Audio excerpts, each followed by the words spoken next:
First of all, if the lighting in this video is really rubbish, I apologise. For some reason, our flat, once it's dark, you just can't seem to get light anywhere. I've literally got all the lights in the room on. We have an open plan lounge and kitchen, and I've got all the lights on, and I still can barely see myself, so I apologise for the lighting in this video.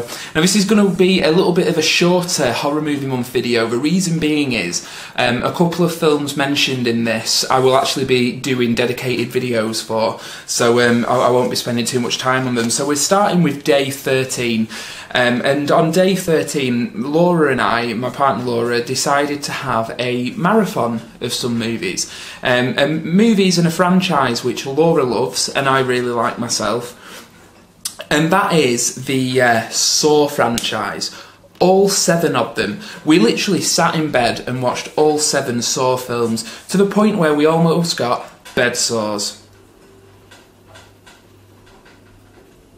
I apologise for the bad pun. Okay, so Saw. Films I really like. Not a perfect franchise by any stretch of the imagination. That's all I'm going to say because Saw is getting its own video. I'm going to review all 7. So those were the Saw movies on day 13. We then moved on to another horror movie franchise, one that we haven't marathoned, mind you, but essentially we wanted to move on to another franchise after Saw. So on day 14 we watched Paranormal Activity. Now I actually reviewed this with my ex-girlfriend way back when it first came out, and it's a film that in the theatre I absolutely loved it.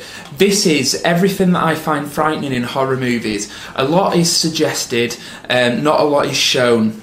Essentially the plot follows Mika and Katie, a couple who are filming their own lives. It's like a found footage movie, and they're filming their own home life because they suspect the victims of a haunting. So they set up a camera at night in the bedroom and film what goes on around them while they sleep, and it leads to some really genuinely terrifying moments. The reason that Paranormal Activity works is that it's hyper-real. There's no music, there's no real editing to speak of other than cuts in the footage. And like I said, a lot is suggested rather than shown because it was on a micro budget. I believe it cost something ridiculous like $11,000 to make this movie, and then it grossed, you know, untold sums of money at the box office.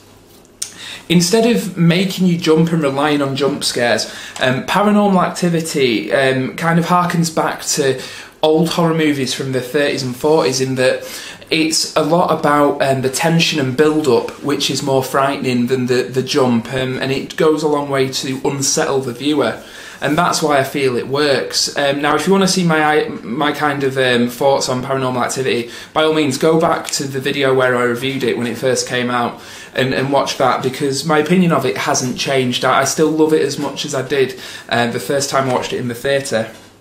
We then, on day 15, moved on to Paranormal Activity 2. As far as sequels go, this is an okay sequel. To be honest, I was very reluctant to watch a sequel to Paranormal Activity because I love the first one so much, and thought, how can they do a worthy sequel to this movie without it becoming somewhat of a gimmick? But they actually kind of managed to sidestep that sort of pitfall in the plot and have a pretty ingenious way of weaving the found footage element into this movie. Now, essentially it follows a family related to the couple in the first movie. Now, I won't ruin the ending of the first one, but this family is related to the couple in the first movie who are what they think is broken into. They think the home is broken into and it's trashed. So they have security cameras put up in certain rooms in the house, and a lot of the footage that we see in this movie is shot from these, albeit HD, security cameras. So rather than just having the whole film be a handheld camcorder, as the first one was, we have security footage, and it makes for a somewhat interesting premise, not having the characters having to worry about the camera the whole time. A lot of the scares in this, I did find that this one it's a lot glossier than the first one, I will say that, and a lot of the scares are kind of reliant on making you jump. It's a different director, a gentleman called Oren Peli did the first one, and the guy who did this one, I believe, is Todd Williams, according to the box, and he does kind of rely on jump scares for a lot of it. But for the most part it works, and to be honest, a lot of the film as well centres around a baby and a dog. And now they always say when making movies, don't work with kids or animals, but he works with both in the same scene. And the things that he manages to kind of do, the performances he manages to evoke from the baby and the dog, are very impressive, and some of the most they lead to the scariest moments in the film. So that was really interesting. The plot is a little contrived, and they do an awful lot of kind of retcon, retrospective continuity, which basically means they go back to things in the first film and alter the backstory to make it fit the second. And there's certain aspects of this that I really don't like. I think it kind of undoes a bit of the tension plot-wise to the first film, so it's not perfect, but it's an adequate sequel, and it's a sequel that I find myself returning to quite a lot. I do like the Paranormal Activity films, so I do revisit them quite a lot, and I do like the second one. Then on day 15 it was time for Paranormal Activity 3.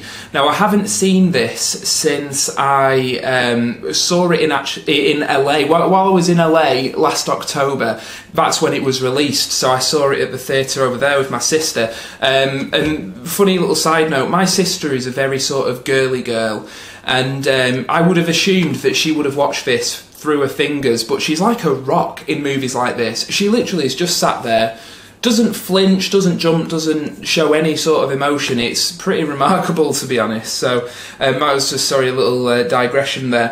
Paranormal Activity 3 essentially takes place in the 80s, when the two main characters from the first two films were children growing up, and basically they were terrorised by this demon or entity as children as well. The plot I have a bit of a problem with. I think it goes too much into its own mythology, and really leaves some of the tension somewhat deflated. I think what works about Paranormal Activity is a lot is left unsaid and undiscovered by the characters in terms of backstory, but this film really goes back and explores that in some depth, and to be honest it diffuses a lot of the tension of the first two films. However, Paranormal Activity 3 does have some of the most effective scares in. Now again, while it does rely somewhat on jump scares, it's so creative in how it scares the audience that it kind of works, and I'm willing to forgive it. There's a genius scene where a camera is placed on top of a rotating fan, so you get certain shots of the room at different points, and it allows the directors, who are actually the guys who made Catfish, the kind of quasi is it real, is it not documentary that came out a couple of years ago, which was a great film if you haven't seen that. But it really allows them to do some quite creative scares in this movie. So I do find some of the scares to be the most effective of the series so far. I did really enjoy them, but I do find that the deep exploration of the mythology and the characters and the backstory and the history of these families to be, while it is interesting, it just it's a step too far, because the mystery surrounding these movies really did help in terms of filling in the gaps of the plot. So I preferred it to be mysterious. So that's what we've been watching recently. There's going to be more of these horror movie videos coming up. Thank you all for your continued support. Please comment, rate, subscribe. I do read every single comment that you guys leave and really appreciate every single one. So please feel free to comment, rate, subscribe, all that good stuff, and you'll be seeing a video reviewing the Saw Legacy. So those are coming up, and thanks very much for watching.